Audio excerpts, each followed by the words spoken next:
Lettre de sœur Jeanne Lucie numéro 8, vers le 10 juin 1990. Vive Jésus, Mathias Clouf. Bien chère Véronique, une grande nouvelle. De cette grâce, de cette grande fête de Pâques, laquelle j'espère vous deviendra toujours plus claire et vous donnera toujours plus de joie dans ce bonheur que vous y avez trouvé et que vous me communiquez. Chère Véronique, depuis ces premières rencontres épistolaires, j'aurais eu désir de converser un peu avec vous sur tant de sujets dans lesquels vous étiez intéressés, m'intéressant alors de même de celui de la vocation qui semblait toujours rester au fond de vos considérations et de votre esprit. Un point capital certainement et grand. En vrai chrétien, on le considère en vue de la volonté de Dieu sur nous. La plus grande assurance alors par là du salut de l'âme, du vrai bonheur de cette vie mortelle et même et surtout de l'éternité. Il n'est pas à dire que tout chrétien ne trouvera le bonheur et éternel même dans la voie extraordinaire, mais l'Évangile, la parole de Dieu nous instruit qu'il y a bien des demeures dans le royaume de mon Père et qu'une place réservée sera donnée même au tout dernier qui aura consacré sa vie à son amour. Chère Véronique, qui ont soutenu et fait prendre résolution dans notre vie mortelle. À nous de les étudier dans ce tournant définitif. C'est ce que j'ai fait moi-même, dans les différents chemins à prendre, et comme vous, à peu près à cet âge, ne voulant pas me tromper de chemin. Chère Véronique, vous avez dû sûrement, en ces jours de grâce, de retraite, vous assurer de cette voie, choisie de Dieu pour vous, par la personne la plus compétente alors, et dans vos doutes, vos hésitations. À vous maintenant de prendre toute responsabilité de cette volonté exprimée de Dieu sur vous, ne vous permettant plus en conscience aucun détour, aucun doute. On ne pourrait jamais regretter de s'être donné à Dieu, en dépit des attractions et considérations de toute autre voie. La vie religieuse est le don le plus grand, la grâce la plus grande que Dieu, dans la puissance de son amour, peut faire à une âme. Nous dit notre vénéré Père Brisson. Il nous est dit aujourd'hui dans les Écritures que les âmes religieuses auront une place plus près du cœur de notre Seigneur, malgré leurs imperfections, du vœu même qu'elles auront fait de lui appartenir contre toutes les attractions possibles de ce monde. Le jeune homme de l'Évangile, ayant cependant assuré qu'il avait jusque-là accompli tout précepte, n'eut pas le courage de répondre à cette marque particulière alors de l'amour pour moi. N'eut cependant pas le courage de se donner davantage à Dieu par cette consécration définitive de son amour pour lui. Il est dit que notre Seigneur le regardait tristement partir, et l'on ne sait ce qu'il est devenu. Chère Véronique, toutes ces considérations que j'ai faites moi-même en Dieu, à ce tournant si important de la vie, de cette volonté de Dieu que je crois, du secours donné par lui de ne plus alors regarder en arrière. Cette ferme pierre placée dans la bâtisse, l'élever ferme et solide, ne pas s'exposer à la mettre en défaut par le sable de toute considération. Chère Véronique, de toutes ces réflexions, en toute fermeté et sans retour, j'avais signé mon pacte, pressé comme vous le dites être vous-même désormais, sans plus jamais regarder en arrière, l'amour de Dieu ne pouvant permettre de subir aucun retard, la fidélité à toutes ces grâces de Dieu ne le permettant pas. L'Écriture disant même « Craignez Dieu qui passe et ne reviendra pas ».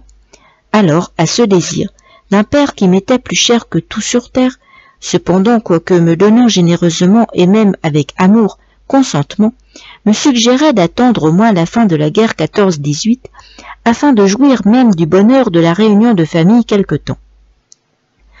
Ne pouvant de cœur lui refuser, lui représentant cependant ces années de guerre et fins que l'on ne pouvait encore prévoir. En vrai chercheur et de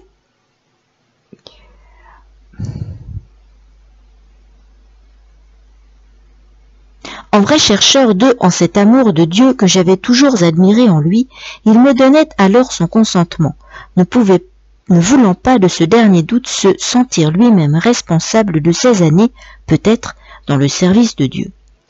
Je crois vous avoir dit qu'en préparatif fait alors en hâte, je quittais ma famille, oncle, tante, mère, frère, sœur, à Plancy de quelques années, vu l'invasion du Nord, à 6 heures seulement de l'armistice qui allait être signé, étant déjà à Paris et sur le chemin du couvent, possibilité alors d'embrasser encore une dernière fois mon père, mais en réflexion.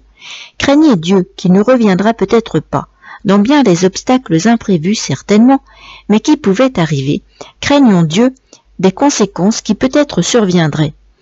L'état de cet homme de l'Écriture devint pire que le premier, ayant préféré satisfaction naturelle et seulement même pour quelque temps tourner le dos à Dieu, toute force, grâce étant perdue, ce dont il m'a été donné d'être témoin dans ma longue vie. Chère Véronique, une bien longue lettre, tout ceci s'exprimant cependant très vite en paroles. C'est pourquoi, à nouveau, le regret d'être si éloigné. Répondant cependant encore à vos autres questions, choix de congrégation alors, marraine, étude. Du premier point vous dirai-je qu'aucune congrégation cloîtrée ne pourrait sans nul doute répondre à vos aptitudes naturelles. Les études dans lesquelles Dieu a permis lui-même que vous ayez succès, ne répondant à vos aptitudes et naturelles attractions, n'ont plus qu'à un soin particulier des malades, comme alors en couvent cloîtré ou dédié aux mortifications corporelles, telles visitations carmélites ou autres. Vos aptitudes voulues par Dieu vous appelant selon moi alors plus justement en toute congrégation enseignante, chaque congrégation ayant en ses règles tous les moyens de vivre pour Dieu, de vivre de son amour et de lui prouver le nôtre. Ce qui est le but comme vous et moi semble l'avoir recherché, le succès dans les charges accomplies et en vue des œuvres, ce dont je n'ai aucun doute est le vôtre aussi, vient de notre fidélité aux obligations embrassées. Et comme nous le dit si bien saint François de Sales, avec les affirmations indubitables de ce grand saint Paul, peu importe vos actes, que vous mangiez même ou buviez ou receviez, tout devient grâce du Seigneur, de conversion même, tout ce que vous n'auriez pu atteindre même par vos efforts personnels. Dieu, la toute-puissance, y était en tout suppléant à toute capacité humaine, et dont et de la foi même nous ne pourrions douter. De cette pensée sur choix de congrégation, j'en reviens de même, et par même juste considération et foi. Ce ne sont pas les efforts les plus constants dont nous pouvons entourer ces chers baptisés, nos filleuls et filleules, à travers le monde, mais le secours, soin que Dieu s'engage à lui donner par notre engagement à lui-même. J'ai eu moi-même 3 filleuls et filleules, les remettant à Dieu à mon entrée au couvent, les suivant encore chaque jour, et de tant d'années, priant encore chaque jour pour eux, ayant preuve que Dieu en a pris soin. Une d'entre elles du Canada, maintenant, me remerciant encore de ses plus de 70 ans du jour où je l'ai abandonnée à Dieu. Elle, aujourd'hui mariée, une apôtre parmi les siens. Dieu n'abandonne pas ceux qu'on lui confie, pour son amour, et c'est de foi qu'il s'oblige même à en prendre plus grand soin. Conclusion. Peu importe votre état futur, n'ayez aucune hésitation d'être marraine et de tout cœur. Dieu ne pourrait que prendre plus grand soin de ce cher filleul que dans cette consécration vous lui avez faite de vous-même avec elle ou lui. Bien chère Véronique, une longue lettre que peut-être vous trouverez même un peu longue. Il est si difficile avec la plume de rendre les sentiments qu'en conversation on exprimerait, et peut-être encore plus clairement, en quelques courts moments de conversation. Dites-moi au moins un jour ce que vous en pensez. Il me semble cependant vous avoir comprise, ayant essayé de vous donner réponse, conclusion de ces longues années de vie, comme de religieuse vie, 91 ans du premier, 72 ans du second, et dont je viens de rendre grâce à Dieu de toute mon âme ce dernier 17 mai, n'ayant jamais cessé de le faire du jour où j'ai pris conscience de la grâce de Dieu inoubliable, où il a commencé à m'appeler à lui, ma reconnaissance toujours plus grande, me remémorant la reconnaissance de chaque jour à cette pensée, donnée par saint François de Sales dans son directoire spirituel. Je t'ai aimé d'un amour immortel de toute éternité, c'est pourquoi je t'ai attiré vers moi. Chère Véronique, l'appel de Dieu est un don infini dont on ne peut que déplorer le rejet. Le bonheur de ce monde déjà, je peux dire, car quelle assurance et soutien dans les épreuves de cette vie, si souvent déjà, et ce bonheur infini d'une éternité. Chère Véronique, ce sera à moi et à mon tour de vous dire à bientôt, espérant de vos nouvelles, et que malgré mon impuissance, tout ceci a pu répondre à ce que vous attendiez de moi, ne pouvant alors que prier que Dieu vous marque le chemin que lui-même a tracé pour vous. Ce chemin, quel qu'il soit, mais pris dans les intentions et vues éternelles de Dieu sur vous, étant l'assurance du bonheur éternel pour vous.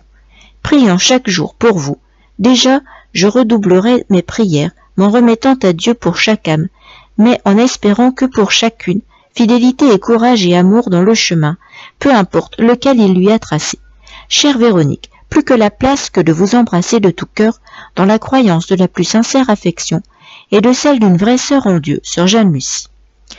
Chère Véronique, relisant votre lettre, je vois votre résolution et demande de garder le secret sur vos décisions.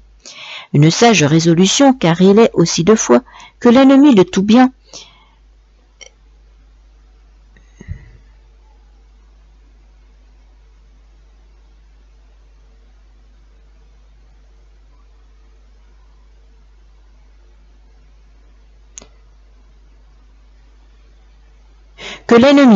n'est pas permis de lire vos pensées, mais veille à vos actes pour mettre tous obstacles au bien.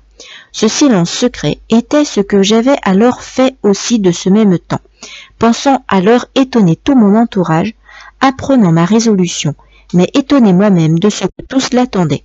Une preuve marquant de plus, pour moi, de la volonté de Dieu, me fortifiant de plus et sans retour de la confiance en cet appel. Mon départ alors a été rapide. Vous aussi avez hâte, je vois. Que de ces convictions qui remplissent votre âme. Dieu vous garde et soutienne pour faire sa sainte volonté. J'ai prié pour vous à cette intention.